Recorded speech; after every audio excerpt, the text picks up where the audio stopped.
Think about the average broke college kid diet.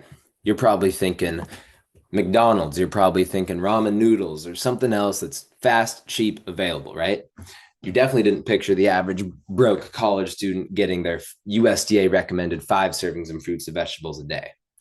Well, here's something interesting is that McDonald's French fries have 19 ingredients. Ramen noodles, 25 ingredients.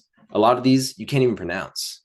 So the question is, how did this happen where foods with an inexplicable amount of impossible to pronounce ingredients end up being the cheaper option?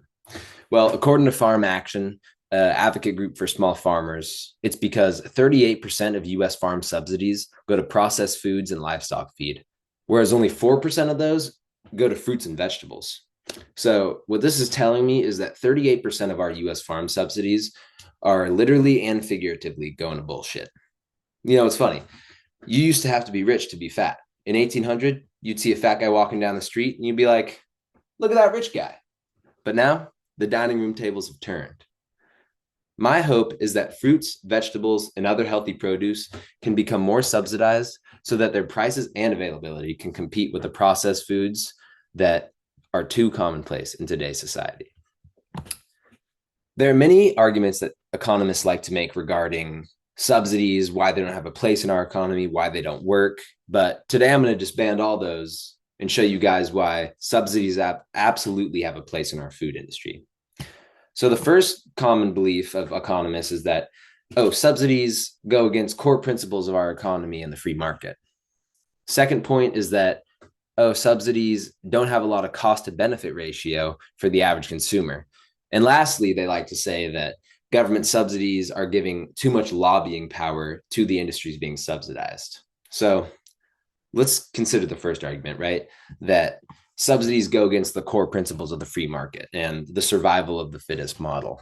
So I agree. Subsidies definitely go against certain principles of our economy, but applying this argument to the food industry is wrong. And this is because with food, the most quality product doesn't rise to the top like we see in other industries. In technology, Apple, they make the best phone, in my opinion. So they rise to the top. They make the most money. That makes sense to me. And that's a benefit of our competition based economy. But this doesn't happen with food. What happens with food is the company that figures out how to make the cheapest and the most efficient food basically gets to make the most money because they can scale their business more. I mean, and we see this with the fact that there's over 250,000 fast food restaurants in the US since 2019. And I mean, there's reasons for this. It's because our competition based economy is supporting these businesses that serve the bottom of the barrel food. So basically, if we keep going by this competition based economy in the food industry, it's not going to be long before we're just eating the chum from Plankton's chum bucket. So I think the only affordable option is usually the just shittiest food. So I don't think that this food is what humans were supposed to eat. And I don't think it's morally right for our government to create this economy where this type of food is our only option. So this is why subsidies are absolutely necessary to create an economy where healthy foods can compete with these processed food to give individuals a choice if they want to be healthy or not for the same price.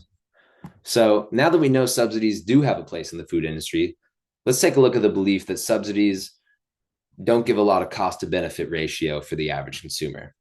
First of all, I'm proposing a reallocation of the US farm subsidies. Like the 38% that I mentioned earlier, I say we take a good chunk of that and move it to subsidizing fruits, vegetables, healthy produce. So first of all, costs don't have to be increased, but there should be a reallocation of the tax money to these subsidies. Second of all, think about all the taxes that you pay that you never see the benefit of. There's a funny story where this guy, he donated his mom's body to science, right? She wanted it to be donated to science, so he did it. Much later, he finds out that his mom's body was actually used for missile testing by the US government, paid for by you, the taxpayer. You paid for that. Did you get benefit from it? No, unless you're a weirdo, then you might have. So, I mean, I can't think of something that would be more beneficial tax dollar wise than seeing a material change in the availability and the price of healthy produce. And if you don't buy it, then let me list some benefits of having more healthy food around so that people can have healthier diets. So here we go. Less obesity, increased economy for healthy food, increased lifespan, increased health span, increased mental health. And if you need any more reasons, then this argument just ain't for you. And you're not someone I want to talk to. So, besides the cost and the benefit, another concern about subsidies is that they increase the incentive to lobby and the power of special interest groups. So, first of all, I feel like lobbying isn't necessarily a bad thing. It's part of our political system, it's been around forever. And there are some bad lobbying, right? There's lobbying of there's the National Rifle Association, big oil, big pharma, tobacco, just to name a few. See, those are the bad lobbies that you should be scared of. I think it's funny that this argument is like, oh, this is giving too much power to healthy produce farmers. So you're saying with this subsidy, your big banana is just too scary. Big apple and orange is going to step in and just dominate our politics, and we don't want that. No, I think that that's bullshit.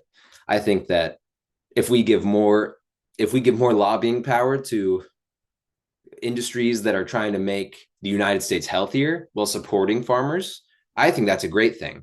So, anyways, clearly giving more political power to an industry promoting health equity is not negative.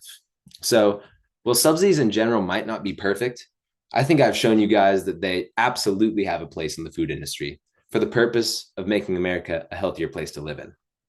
And, well, this speech seems like it's just about subsidies. It's really about you guys. It's about all of us standing up to the economic constructs that have made obesity more of an imposition than a choice. It's about the executives of fast food companies no longer being able to line their pockets while eating their gray poupon on their private jet while they serve artery clogging food to us customers, right? It's about them disrespecting our intelligence with those stupid ads of bikini models pretending to eat their shit food.